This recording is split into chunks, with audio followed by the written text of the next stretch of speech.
Hey, Pastor Steve Waldron here with Douglas Axe, Undeniable. You know, Douglas Axe been with the Discovery Institute for ages, and it just makes the microbiological case for creationism and intelligent design. Now, you know, intelligent design, many people say that it's, you know, creationism under another name, probably so. But like Dean Koontz, New York Times bestselling author, recommends this book. Gerald Schroeder, author of The Science of God and God According to God. Philip Johnson, of course. Mark Biederbach, PhD, Professor Emeritus of the Department of Biological Science, California State University, Long Beach. Michael Behe, author of Darwin's Black Box. The Science That Undoes Darwinism and Vindicates Our Sense That Life is Designed. Speaking of design, I do want to say this book is designed very well. I think it is just beautifully done. But you know, it does beg the question, how does a bacteria have, like, what, for lack of a better term, looks like an outboard motor and 60 stomachs in it? You know, Darwin assumed that small matter was non-complex. He had no idea of the irreducible complexity that we would find, and that really militates when the smallest particles are incredibly designed.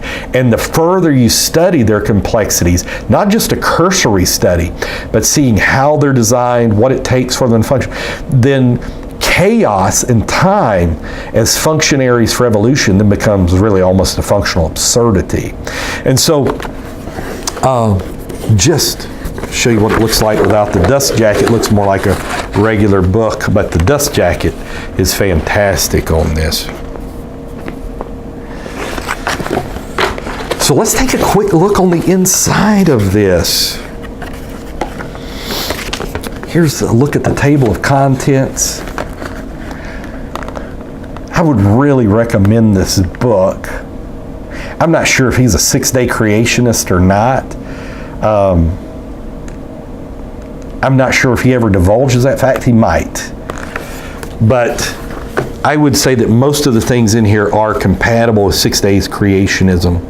A Dose of Common Science, Life is Good, Waiting for Wonders, The Last Throes, First World New School, Awkward Science, nice large print, All Humans Are Scientists. I like that because, you know, Darwin never had a scientific degree, at least an earned one. Science with Ambition, A Perfect Storm, Harm Comes to Science, not by people hoping to find a particular result, but by people trying to suppress results that go against their hopes. And see, there's a lot of that in creationism, that people are against creationism. If accidental causes can't start this, then how can they invent this starting from this? You know, it's the old tornado in a junkyard hypothesis. I love it when I read what atheists say about that. Well, that's so stupid. That's been disproven millions of times. Of course, nobody believes that anymore. And I'm like, well, so how could you disprove it? And then they use like 5 large terminology words that mean absolutely nothing. I'm like, you didn't disprove anything. You just proved you could speak well. So anyhow, undeniable how biology confirms our intuition that life is designed. We're all created with a God-sized hole in our heart. And your conscience tells you you're without excuse, Romans 1. You know there's a God. I appreciate the intelligent design movement and the massive amounts of evidences that are coming out in that field of endeavor. Recommend it. God bless you. Talk with you later in Jesus' name.